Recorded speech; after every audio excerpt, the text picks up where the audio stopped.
You're listening to Southern Fried Sports with Travis Reier on Tide 100.9 in Tuscaloosa. Town Square Media Station. WTUG HD2 Northport and W265CG Tuscaloosa. Tide 100.9 and streaming on the Tide 100.9 app. This is Southern Fried Sports with Bama Online senior analyst Travis Reier on your home for Alabama sports. Tide 100.9 and streaming on the Tide 100.9 app.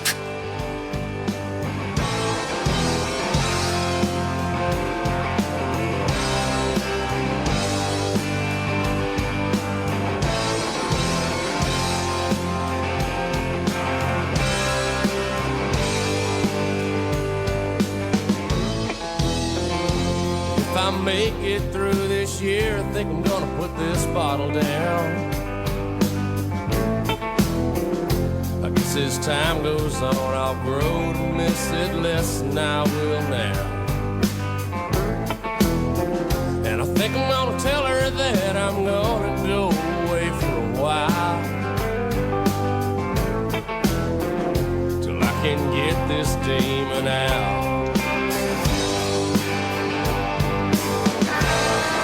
It is 11 a.m. on a Friday morning. It is time once again for Southern Fried Sports on your home for University of Alabama Athletics. Tide 100.9 FM. Travis Reier, senior analyst for BamaOnline.com, with you each and every weekday morning from 11 a.m. until noon. The show, as always, brought to you by Peterbrook Chocolatier out there at 1530 McFarland Boulevard North in the Indian Hills section of Tuscaloosa. Look, I'm not saying it's going to result in a letter grade or two, or maybe a letter grade and a half jump in terms of the final grade, for the academic calendar year. But those teacher gifts over at Peterbrook Chocolatier, never a bad idea. Wish we had had them back in my day. Back in my day, it might have been the difference between that 2.3 and a 3.2 for yours truly. But Peterbrook Chocolatier, teacher gifts, they can certainly take care of you from that perspective as well. Joined on the program by Jacob Harrison, the executive producer of Southern Fried Sports.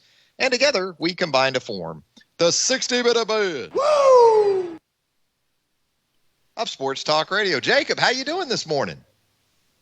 I'm doing all right. Sorry you didn't get to hear the woo there. That's okay. It was there. You just didn't get to hear it. The nature boy is there in spirit, even when I don't hear him. So I know he's there. But, we've got a Friday show to get to you here.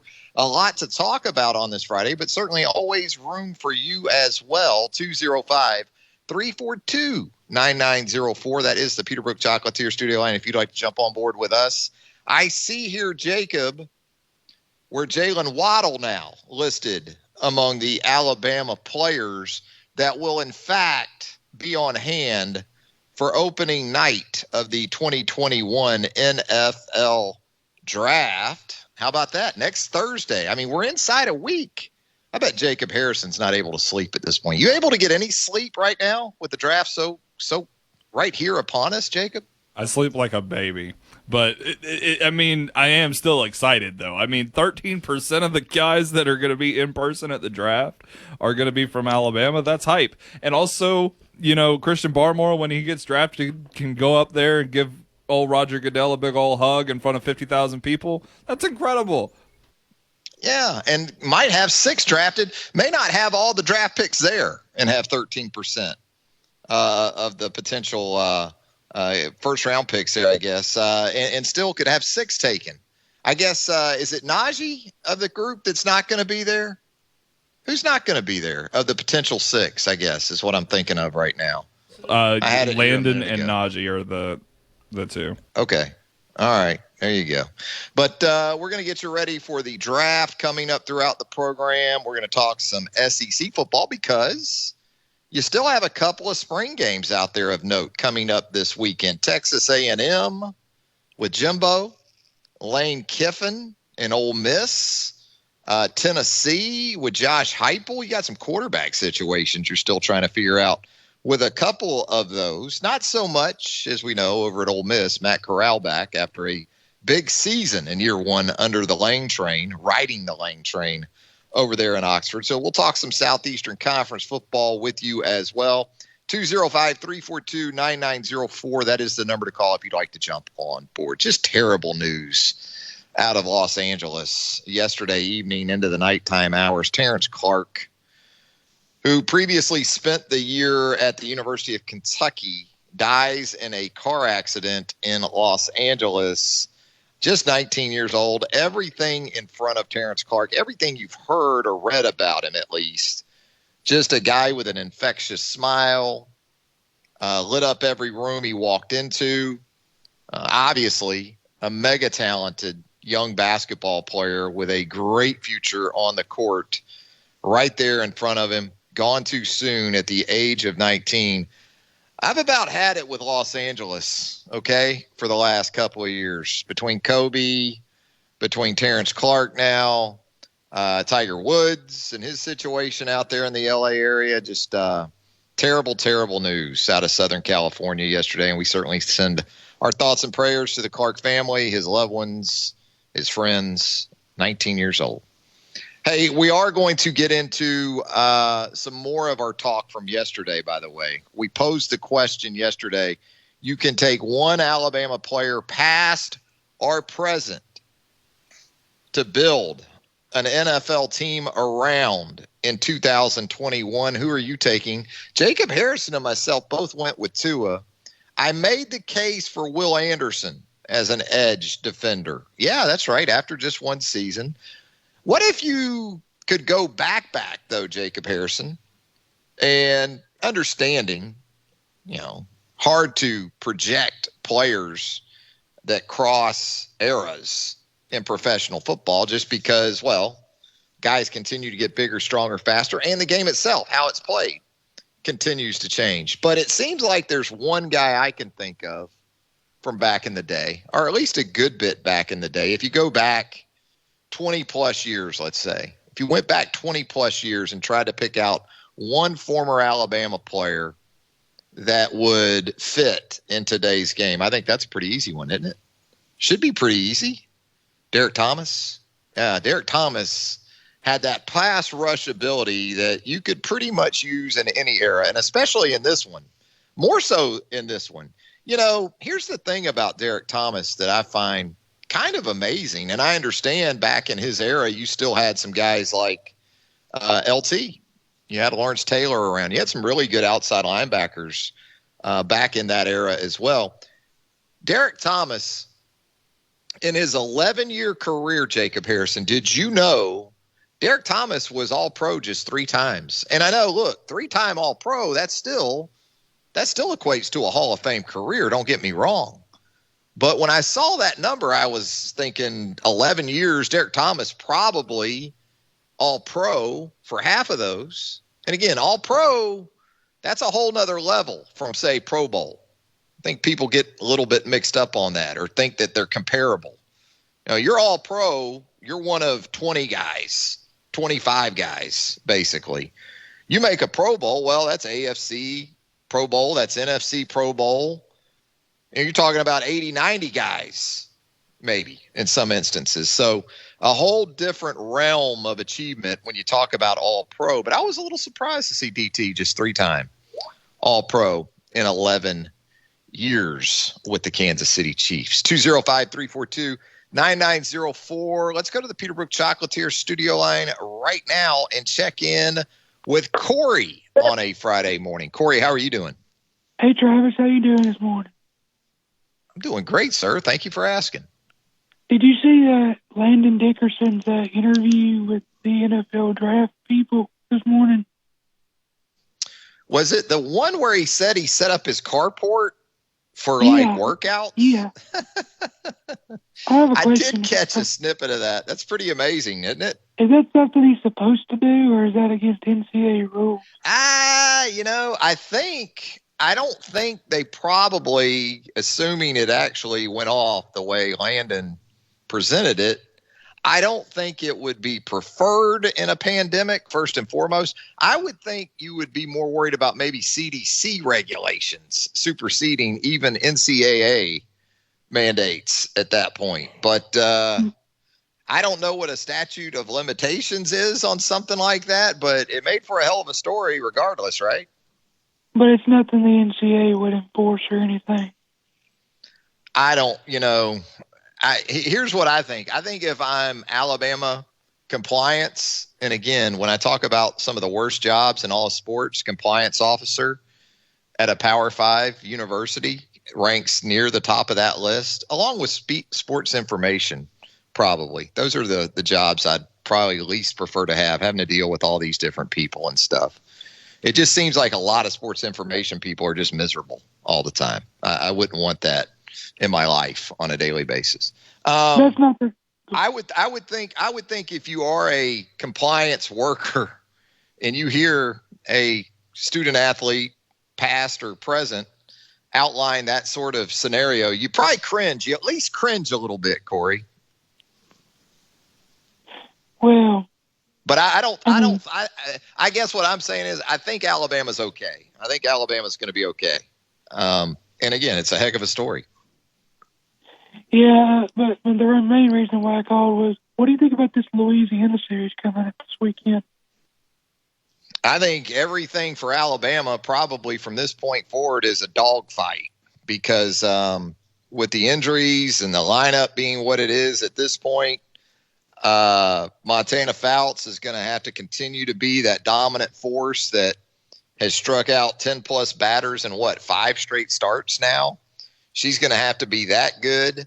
I think where there's some silver lining this weekend is that it's a non-conference weekend, so regardless of your availability of some key players, at least it's not a conference weekend. That being said, there's only a couple conference weekends left. I think for Alabama right now, even though it is Louisiana, it's still a top 15 team coming into the Rhodes House, so you need wins, right? You just need wins. In terms of value to your resume, wins this weekend over Louisiana might weigh heavier than, say, Georgia or Ole Miss before you host the SEC tournament coming up in a little less than a month from now. So it's a tough spot for Murph. It's the thing that we talked about before the season, and it's kind of played out during the season in terms of depth and, what they have to work with right now. But again, when you do have a Montana Fouts, you got a shot every time she goes out there. But it will be interesting to see with a 2-game series how they go about placing the pitching out there tomorrow and Sunday, right? As we sit here today, do you still think Alabama's the top 8 worthy seed? I think they are right now, and I think the schedule sets up for them where, again, if they take care of business in these last 3 weekends before they host the SEC tournament, it could be tight when it's all said and done. But what are they, ranked 5th right now? I don't know the RPI numbers maybe as well as I should. I think Alabama's number 3 in the RPI. Yeah, I think they're good right now. And again, they're better than Louisiana, even with the injuries. They're better than Georgia, and they're better than Ole Miss. So let's say they go, what do they got, 8 regular season games or at least weekend games left? Let's say they go 6-2, 5-3 before they get to the SEC tournament. I still think that's good enough to get them into that top 8 seed. Yeah, I think you definitely want to win both series between Georgia and Ole Miss, and then if you can at least split with Louisiana, yeah, I think that'll get the job done. That's 5-3. Yeah. And then I think the more realistic, if you can sweep Ole Miss, that'll be great. And I know going to Athens will be very tough. And with the SEC tournament on the rise, I know you want to win it because you're at home, but with Alabama's injuries, that probably makes it more difficult. But the key is hosting a regional and super regional for your Alabama, and that's probably the key. Wouldn't you agree? Absolutely, no doubt. And I see where some folks, especially from the baseball perspective, aren't happy with the NCAA mandate for regional and super regional hosts. You see where they're going to cap it at 50%. And so I know the Mississippi schools, specifically Mississippi State baseball, isn't very happy about that. because they've just about opened it back up over there in the Magnolia State. Hey, Corey, we got to keep it moving, but we always appreciate the phone call here on the show, my friend. Good talk to you, Travis. Roll Tide. Thanks, Corey. Have a great weekend. Let's go back to the Peterbrook Chocolatier studio line at 205-342-9904. Check in with Lewis on a Friday morning. Lewis, how are you doing? I'm doing good, Travis. Enjoying the show, man. You probably are aware of this, but do you remember or realize that Derek Thomas had 7 sacks in one NFL game? I believe it was against the Seahawks, right? And they still lost that game. I think he got Dave Craig was the quarterback for the Seahawks 7 times. If my wow, memory there you go. There you go. Did I get it? All right, Lewis. That's why it's the varsity show, Lewis. Yeah. Very good, yeah. Travis. Very good. I didn't remember who it was against, but 7 sacks in one season would be an awesome number. Well, you remember that, I think it was the 88 Penn State game at Legion Field, right? I mean, Tony Sacca, he had to feel like he was sacked at least 11 times in that game. Derek was so disruptive, incredibly disruptive. Yes. When you mentioned that you were going to bring somebody up from 20 years ago, I thought it's got to be Derek Thomas. He was quite a force. Hey, have a good weekend, Travis. Always enjoy the show, man. You bet. Thank you, Lewis. You have a great weekend yourself. We'll talk again soon. There he goes, Lewis checking in. Absolutely. Derek Thomas would probably be even more prominent in today's NFL with the way the game's played. Do you think? You know, we had Tony Baselli on the program a few years back. Tony Baselli, the outstanding offensive tackle from USC, then with our Jacksonville Jaguars, and then very briefly with the Houston Texans. Tony's career shortened by shoulder problems. Tony Baselli should still be a Hall of Famer, even with the shortened career. Guy was just brutally dominant. And he said on Tuscaloosa radio airwaves that he didn't have much of a problem dealing with Derek Thomas because Tony said his specialty as a pass protector was speed guys. He said it wasn't necessarily the pure twitch, get off speed guys that gave him the most problems. It was the guys that could convert speed to power. More like a Reggie White probably was an issue for Tony Baselli than Derek Thomas. But Derek was a problem for a lot of cats out there, both at the SEC and National Football League levels. Going to head to our first break. When we come back, my colleague there at BamaOnline.com, Charlie Potter's going to join us on a Friday. Charlie's been coming up with some depth charts over there at BamaOnline.com. We'll get the unauthorized edition of the Alabama depth chart when we talk with Charlie on a Friday edition of Southern Fried Sports right here on Tide 100.9 FM right after this. From the University of Alabama, this is Crimson Tide Today. It's a daily update on Bama sports, and it's brought to you by Everwood Treatment Company, the official treated lumber of Alabama athletics. Everwood, wood treated right. Hello again, everybody. I'm Roger Hoover. Alabama Athletics has formalized its plans to honor Cameron Luke Ratliff, better known as Fluffopotamus or Fluff. Ratliff was an active student leader and president of Crimson Chaos and passed away on It's happened again in Alabama. A tornado emergency. One local radio company's stations broke in with life-saving information to help protect you and your family.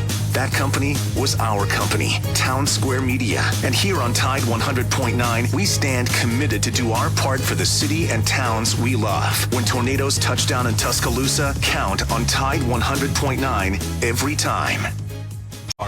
Tide 100.9 Tuscaloosa weather. Sky partially sunny this afternoon. The high today 71. Becoming cloudy tonight. Rain and strong storms arrive after midnight. The low 55. Tomorrow rain tapers off during the morning. Another round of storms possible tomorrow afternoon. The high 73. I'm James Spann on the ABC 3340 Weather Center on Tide 100.9. It's 66 degrees in Tuscaloosa. Tide 100.9. For more coverage of Alabama football, visit us at Tide100.9.com or download the free Tide 100.9 app. The Crimson Tide will not be denied.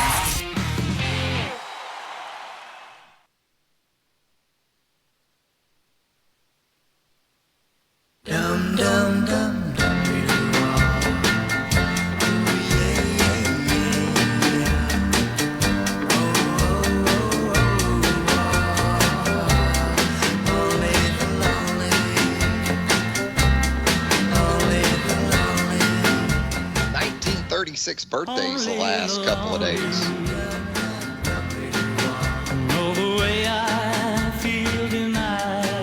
Yesterday, it was Glenn Campbell, born yesterday in 1936. And today, the late, great Roy Orbison, born on this day in 1936. So there you go. Bop, bop, bop, bop. It's that time on Friday when we like to go to the Peterbrook Chocolate Theater studio line at 205-342-9904. Check in with Charlie Potter. Does an outstanding job covering the Alabama Crimson Tide for BamaOnline.com. Charlie, as we bring you on here, where are we at with the Braves? 8-10 overall. Got the Diamondbacks coming in for the weekend. 7-game homestand getting underway over there at Truist Park. What is the concern level at this point for Charlie Potter where the Atlanta Braves are concerned? Yeah, I mean, it's still early. I'll admit I haven't really watched much Braves baseball ever since the whole TV deal changed. It was nice to be able to turn on Fox Sports South and watch him every night, or at least have him on as background noise, but that hasn't happened. So, 8-10 is not a great start, but we both know there's plenty of baseball still left. And we've got the NFL Draft, also known as the Alabama Infomercial, or at least that one for the particular week anyway. It seems like almost every week there's some sort of Alabama football infomercial. This one's set to take place up in Cleveland, Ohio. 5 Alabama players now, as I noted earlier, expected to be on hand when things get underway next Thursday night up in Cleveland. Are any of those guys, are you worried about any of those guys as far as being on green room watch as far as that first round goes, Charlie? Of the 5, I'd probably lean toward Christian Barmore in terms of just concern that he might have to spend 2 days in the green room. You look at the 5 that are there, and Mac Jones, you have both receivers, and Smitty and Waddle, and you have Patrick Surtain second in the corner.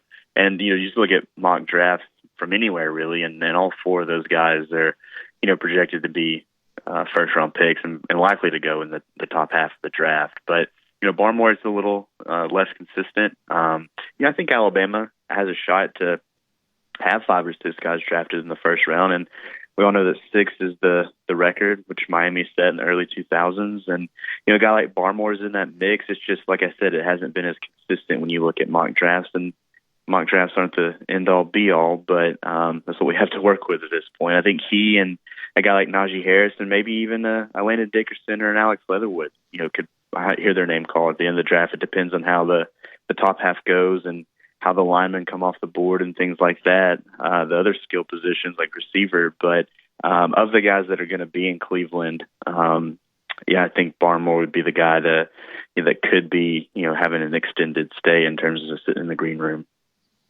Those top 4 guys, or at least how they're being presented to us as the first 4 guys that'll come off the board for Alabama, I think it's going to be intriguing television because I'm not sure we totally know in what order they're going to come off the board. I mean, obviously there's been a lot of talk about Mac in that 3rd spot with the 49ers, but you got a lot of folks out there screaming smoke screen, or they don't see the Niners taking Mac there at 3. Do you have a feel right now or a prediction in terms of how you see Jones, Smith, Waddle, Surtain coming off the board in order? Would anything surprise you where those guys are concerned? It's always tough to try to project where they're going to go. And, last year you had Alabama players, drafted bang, bang, bang in the top half of the first draft. And I think some of us thought that maybe Jerry Jeudy would go ahead of Henry Ruggs. So it's kind of hard to predict. But you just look at the draft order, and I think everyone would agree that the draft starts at number 3 with the 49ers. And it will be fascinating to see what they do if the Mac Jones to San Francisco hype is real, or if, like you said, it is a smokescreen. But I don't really know the benefit of putting that out there, or, a lot of people thinking that's going to be the case when you think that guys like Trevor Lawrence are going to go number 1 and Zach Wilson from BYU will go 2 to the Jets. So I think the receivers will be what are the most interesting, because you look at a team like the Bengals at 5. I know they could use some offensive line help, but the top end of this draft in terms of wide receivers and help on the outside is elite. And a team like the Dolphins at 6, they could use some help on the outside for Tua. The Detroit Lions could always use another pass catcher, and then teams like the Giants and the Eagles at 10 and 11 or 11 and 12. Sorry. They could take a wide receiver. So those teams really from 5 to 12, it would just kind of depend how it falls and where the quarterbacks go and, who trades up and whatnot. But then smack dab in the middle of that, teams like the Broncos and the Cowboys, especially the Cowboys, could use some defensive back help. I think the Cowboys more so than the Broncos. They might have added some people in free agency. But, Dallas at number 10 has been a popular landing spot for Patrick Surtain. And, if the first half of the draft or the first, 7 picks is quarterback heavy and there's maybe a tackle or one wide receiver taken, you could see guys like Smitty or Waddle go to the Giants or the Eagles at 11 or 12. So, yeah, I mean, just that. Already have myself even more confused after saying it like that. So it'll be really interesting to see how next Thursday night plays out for sure. Yeah, I mean, and you don't know draft night trades, right? Or leading up to the draft, if Belichick decides to go up, if the Broncos decide, look, we're not happy with Drew Lock and we need to even go up or try to go up a couple of spots there at the quarterback positions. There's so many variables that are hard to sort of decipher. Who's a guy maybe right now that isn't being projected as a first-round pick from the Alabama contingent that you think could still have a 10-year career in the National Football League? Which of those guys do you think would most likely fit that bill? Yeah, it's just tough because, again, it's all about consistency, because some mock drafts have a guy like Landon Dickerson sneaking into the end of the first round to maybe Kansas City or some team like that. I think Dickerson, if healthy, can be an elite player in the NFL. But a guy that we haven't really seen at all projected in the first round is a guy like Dylan Moses. He's a guy that last year played through a lot of pain. He wasn't quite himself, and that didn't necessarily hurt Alabama because it went 13-0. But a healthy Dylan Moses is one of the most athletic linebackers in this draft. And I think, he's a guy that he'll wait until day 2, maybe even early day 3 to hear his name called. But, a couple of years now removed from that knee injury that he suffered and missed the 2020 season or the 2019 season, it could be a situation where, Dylan returns to his old form and you see a really elite defender. So I think, if his medical checks out and everything and he continues to get healthy and healthier and healthier, I think Dylan Moses can be a guy that comes in and claims a starting role and has a really successful career.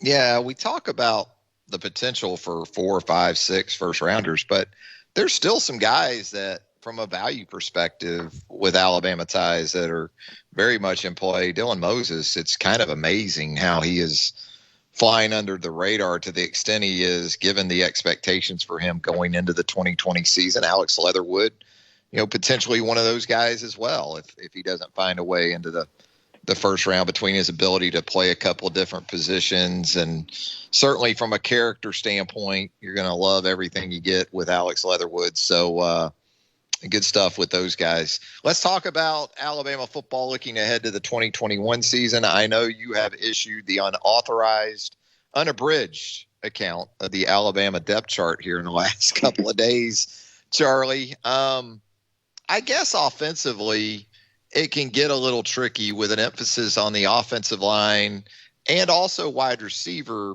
because when you look at that offensive line, the guys that we saw or heard about primarily with the first group are also guys that can play multiple positions. They are guys that have, I guess, played multiple positions. So the moving pieces, it's literal, I guess, when you talk about this offensive line and, also who you're hoping to get back from an injury standpoint in August. Yeah, I think the offensive line, I know there were probably some concerns about it coming out of the spring, but again, Emil Ekiyor wasn't out there. He's going to be a starter at one of the guard spots. I think Pierce Quick will add to the competition. And Nick Saban even said if they were healthy and had everybody available, he thinks the offensive line can be really good this fall. And I think you got to pencil in Evan Neal as the starter at left tackle. I think Chris Owens is probably the guy at center, and again, Ekiel will be one of the guard spots. I think he can play on either side of the line. But then they have options. Like you said, Tommy Brown and Javian Cohen are guys that we saw at the guard spots. I think Cohen can play some tackle. I think Brown's played it in the past as well. Damian George, played some at right tackle the ones. He saw some reps at right guard.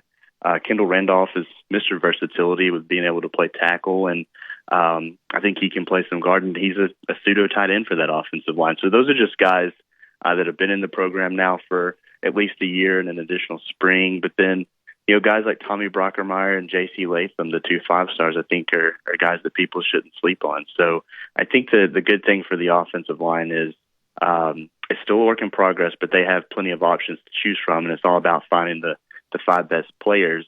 So I think that could be a really good group this fall. Is it going to maybe take a step back from a offensive line that won the Joe Moore Award and had guys win the Remington and the Outland Trophy? Probably. I mean, that's tough to come back from. But I think it can be, more than serviceable and one of the top offensive lines in the country if they can find the right pieces and get guys to stay healthy.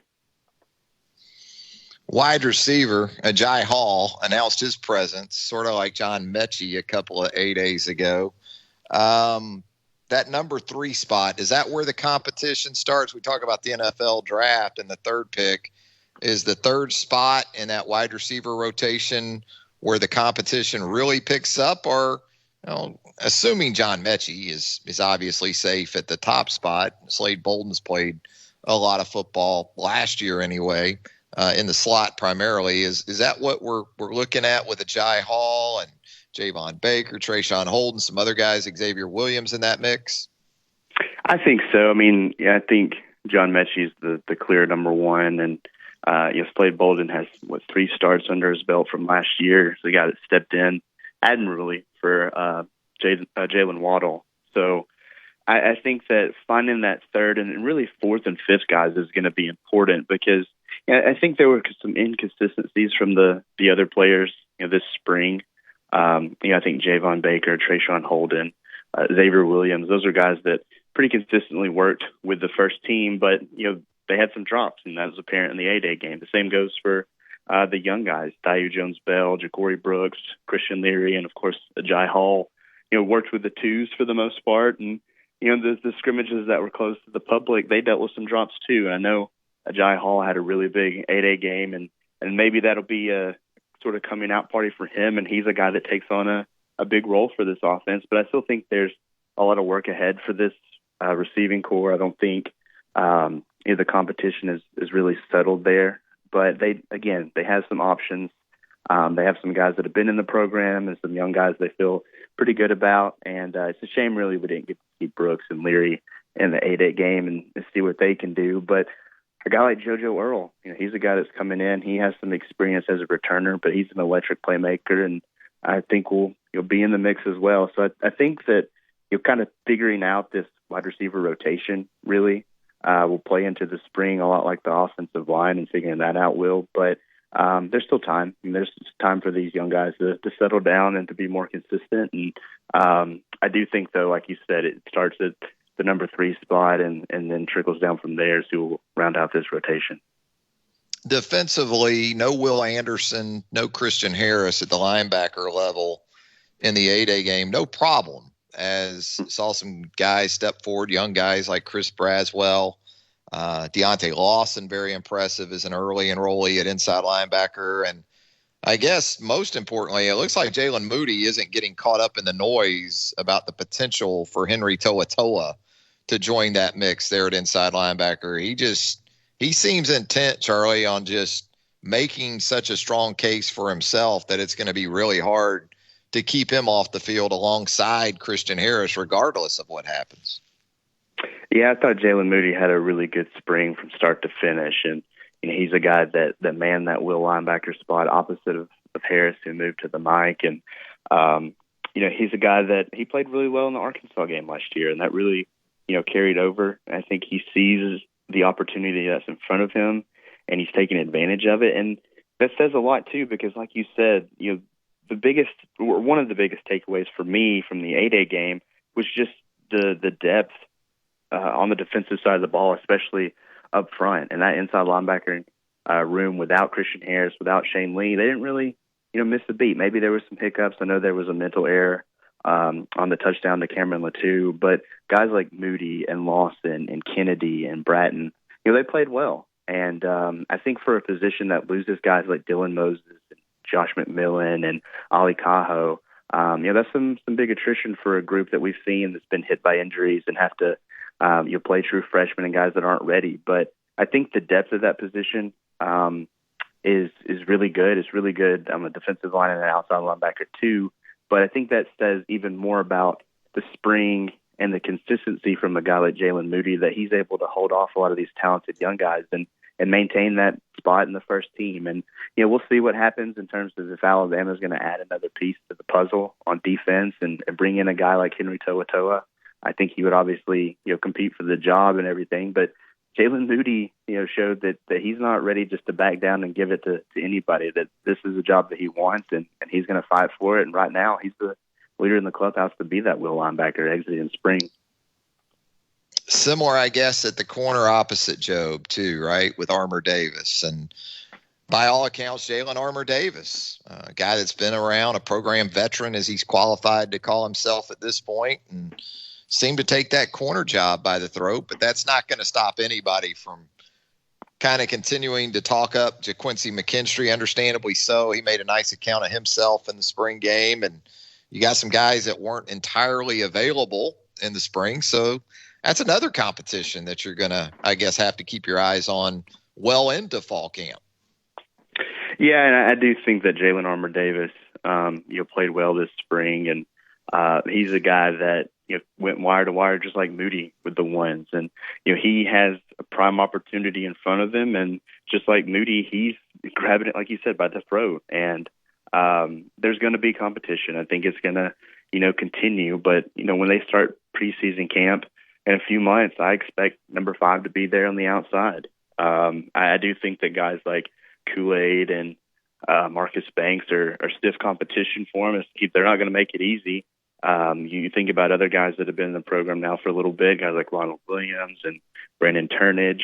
You're going to be adding some guys in the summer, like a Kyrie Jackson, a junior college transfer who's long and has some really impressive tape. But Armour Davis is entering his 4th year in the program, and we saw that they trust him. They put him into the national championship game when Malachi Moore was out and Jordan Battle left with after a targeting penalty, and he played well. And I think, again, it's carryover from that, confidence from that has allowed him to really kind of flourish and be comfortable this spring. And I thought in the 8A game he looked good. It sounds like he had really good scrimmages the first 2 times out. And, again, he's a guy that, yes, he's going to face competition, but he's going to make it very difficult for guys to knock him off his spot.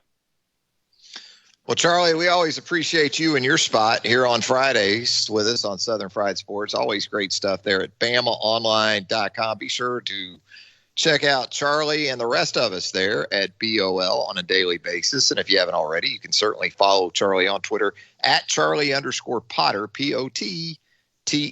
Have a great weekend, Charlie, and we'll talk again soon. All right, man. Thanks for having me. There goes Charlie Potter. We also do the Bama Online podcast in tandem, Charlie and myself. You catch that weekly there at BamaOnline.com as well. Going to step aside for a break. When we come back, more of a Friday edition of Southern Fried Sports right here on Tide 100.9 FM right after this. O'Reilly! You need parts? O'Reilly Auto Parts has parts. Need them fast? We've got fast. No matter what you need, we have thousands of professional parts people doing their part to make sure you have it. Product availability. Just one part that makes O'Reilly stand apart. The professional parts people. O'Reilly Auto Parts. You're listening to Southern Fried Sports with BamaOnline.com senior analyst Travis Reier on your home for Alabama sports. Tide 100.9 and streaming on the Tide 100.9 app.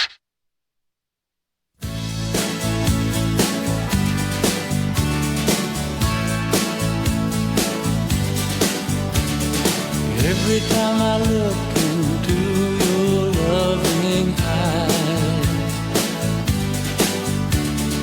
I see love that money just can't buy. One look from you, I drift away. I pray that you are here to stay. Anything you want, you Back got with it. more of a Friday edition of Southern Fried Sports right here on Tide 100.9 FM. Travis Reier, senior analyst for BamaOnline.com, with you each and every weekday morning from 11 a.m. until noon. Thanks again to Charlie Potter, my colleague there at BamaOnline.com, joining us on the program. Charlie playing a little bit hurt. Charlie went and got that second vax shot. Now I'm not looking forward to it. I'm due my second shot 1 week from tomorrow. The chocolate lady and myself. A Moderna date. You ever hear of that, Jacob Harrison? That's what happens when you get old. When you get old as a couple, you go on Moderna dates. That's what we're doing these days. So I hope Charlie rebounds here pretty quickly. And not looking forward to that second shot. Not looking forward to it. You know something else I did this morning? You ever get a straight edge razor shave? Like an old school barber shop? Recline in the chair, put your jugular, the fate of your jugular, in the hands of a professional and get a good old fashioned straight edge razor shave. Did that this morning, you know, with the hot shaving cream. A lot of trust involved there. A lot of trust in the hands of a stranger. Live to tell about it. I'd recommend it. Yeah, treat yourself. Treat yourself, especially on a Friday, right? We'll treat ourselves to Pops coming up here in just a few moments. Time to check in with Pops on a Friday. We'll do that as we put a wrap on a Friday edition of Southern Fried Sports right here on Tide 100.9 FM right after this. Tide 100.9 Tuscaloosa weather. Sky partially sunny this afternoon. The high today 71. Becoming cloudy tonight. Rain and strong storms arrive after midnight. The low 55. Tomorrow, rain tapers off during the morning. Another round of storms possible tomorrow afternoon. The high 73. I'm James Spann on the ABC 3340 Weather Center on Tide 100.9. It's 66 degrees in Tuscaloosa. The flagship station for Alabama Crimson Tide football. Alabama touchdown. Only on Tide 100.9 and streaming on the Tide 100.9 app.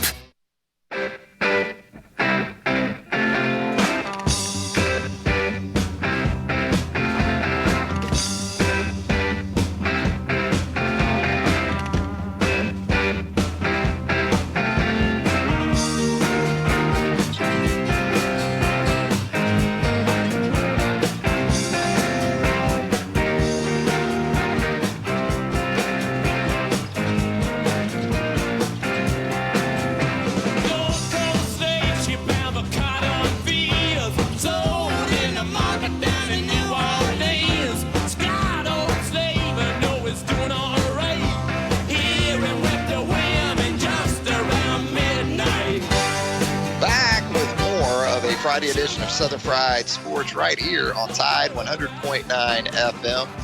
Travis Reier, senior analyst for BamaOnline.com, with you each and every weekday morning from 11 a.m. until noon. Had a Pops twofer today. Pops, we have Roy Orbison's birthday, so we've been playing some Roy on the program today. And on this date in 1971, the Rolling Stones released Sticky Fingers, which had this one on there, one of your personal favorites, a little brown sugar for you on a Friday, Pops. I'm telling you, they can do it. They can do it. There's no doubt about it. Roy Orbison. Every time I hear the Stones from that era, I think about you and those ne'er-do-well softball friends of yours, you know. Well, you know, those were the good rolling old around days. the Southeast in an awful van, Oh, playing yeah. fast pitch softball on the weekends, you and those Don't awful dare friends of lower that yours. window, whatever you do. Uh-huh. You know, Pops. Yeah. The Stones recorded Brown Sugar in Muscle Shoals, Alabama. Did you know that? Yeah, yeah. Yeah. You know, Muscle Shoals, there's all kind of things that go on in Muscle Shoals. Streetcar racing is big in Muscle Shoals. Mm-hmm. Mm-hmm. There you go. Yeah. There you go. A little brown sugar up there. They finished writing Wild Horses and recorded Wild Horses up there at that same time in Muscle Shoals. The Rolling Stones did. Isn't that something? Yeah. A lot of history up there in the Shoals. Is something, a small town like that. There's a lot of history Hey, Pops, have you ever gotten a straight edge razor shave, like an old school, traditional barbershop, straight edge razor shave? Because I got one this morning, Pops. I got one. No, I never have. Is that a trust issue for you? Is that you not trust the shaver enough to do that? I don't know. I've never, you know, every time I watch a Western and they're always getting shave and everything in the chair, the barber chair, I think about it then. I think, man, that must be nice to have somebody just shave you and everything. But I have never done it. No. You know what I think of? I think of when you think of movies and televisions and straight edge razors, the movie The Color Purple with Whoopi Goldberg and Danny Glover, that awful heinous character he plays where she has to shave him like on the front porch, you know? And I don't know how she doesn't keep from just giving Danny his last shave ever. Exactly. You know, in that movie. Yeah. So that's what comes to mind for me on those. But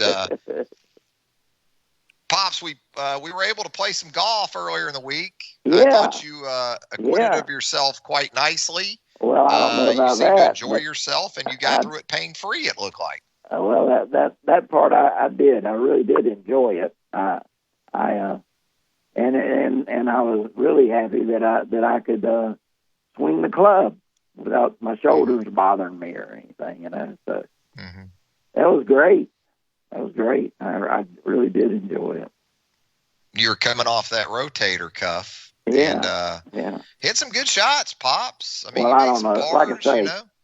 I think the tee went further than my ball several times, you know. Now, Pops, you often claim that family and friends alike that you know cheat all the time at golf. Did I cheat? Did I cheat when we played the other day? Or? No, not at all. Okay. Not at all. I thought you did real well. You didn't cheat. You hit it right down the middle. That drive, you got that drive down pat. You know. Speaking of golf, you've got the SEC Men's Championship over there in your neck of the woods, St. Simon's Island, Georgia, just up the road from you, Pops, there in Jacksonville. And Alabama men right now currently in second place in stroke play. The top 8 will advance to they'll advance to the match play coming up. And so Alabama in second place safely inside those top 8 that will advance to match play. You get up to St. Simon's much? St. Simon's is a great little place up there, Pops. Nana loves St. Simon. Nana loves it? She loves it. We go up there. She's constantly. We go to the Hotel Princeton. Yes. What do they call it? Was it King and Prince or whatever? Yeah, romantic getaways for Nana. Well, Pops, I don't know. The romantic part that was years ago. But she really likes it up there. So we go up there whenever she gets the itch. Yeah. You know, I hear they do those couples massages up there at the resort there in St. Simon's. I don't know if they do or not. I wouldn't be aware of that. You still won't do the couples massage. No, that's not going to happen. Nana. That's not going to happen. Never going to happen. No. Huh. Not going to happen. Would you just say that it's because it's weird, in your opinion, the couples massage is weird? I'm very weird. I know I'm an old fart, you know, but it's just not going to happen. You know. Doesn't seem like anything good comes from these massages with these NFL people, Pops, you know. What about maybe Watson's into that? I don't know. I feel like to know what he's into because Well, I can assure you, Pops, I only enlist the services of licensed therapeutic massage specialists, Pops. Massageologists, if that's a word. That's the way to go, but if there's a massage on the window, there's no telling what's behind the door. You know? Oh, no. $80 for the work. That might have to go on. That might have to go on a T-shirt from Pops. If it says massage on the window, there's no telling what goes on behind the door. He said. You get the might whole. Have to put that on a T-shirt, Pops. Right. You want the whole work, you know, and that's $80. Jeez, Pops. Hey, Pops. So we got Mother's Day coming up. And I've been told that I'm in charge of organizing Mother's Day this year. So I'm enlisting you as co-chair. Well, you don't have much of a co-chair for the Mother's Day activities, Pops. I'm in charge of cleanup. That's what I do. You'll clean up? Yeah, we can use you then. We always need a good cleanup person. Yeah. That's all I'm good for. I can probably handle the cooking, but the moms are on Mother's Day strike, Pops. They unionize. That's what it sounds like to me. And, so that's going to fall on your lap right there. But you got clean up about all that. All right. Well, what you got for lunch today? Well, you know, the other night we went to Mojo's and had some ribs. I brought some home, and I'm going to have some for lunch. You know. That was a big old plate of barbecue you got from Mojo's. Yeah, from Mojo's. We went to the track meet the other night over at school. Yeah. Well, you were there. Yeah, I got to see. I took those ribs home, and I'm going to eat them today. Yeah. We sat at the Stevie Ray Vaughan booth, Pops. Stevie Ray Vaughan. Had that painting of Stevie Ray right there. And Buddy Guy, Buddy Guy. Buddy Guy booth in there. Yeah, if you're ever in Northeast Florida, go by Mojo's if you like the blues and barbecue. Mm-hmm. They'll take care of you. Jason Isbell has played that Mojo's we were in the past for crying out loud. Yep. Back before he hit it big, Pops. I hear you. I'm all right, well, we're going to send you out with some of your boys, so have a good weekend. All right, my man. We'll talk to you later. There he goes, Pops, on a Friday. Pops and those massage discussions. Got to keep him away from those. Hey, thanks to Jacob Harrison, as always, for producing the show. Thanks to Charlie Potter for joining us as well. Speaking of lunch, the lunch whistle today, Southern Ale House, 1530 McFarland Boulevard North in the Indian Hills section of Tuscaloosa. Great happy hour there at Southern Ale House. Great outdoor sitting area there as well. As the weather gets better, you got the outdoor music on Thursday nights. So much going on, and it all starts with great service, great food. Great drink options as well at Southern Ale House, 1530 McFarland Boulevard North. Until 11 a.m. on Monday. Have a great weekend, everybody. Thank you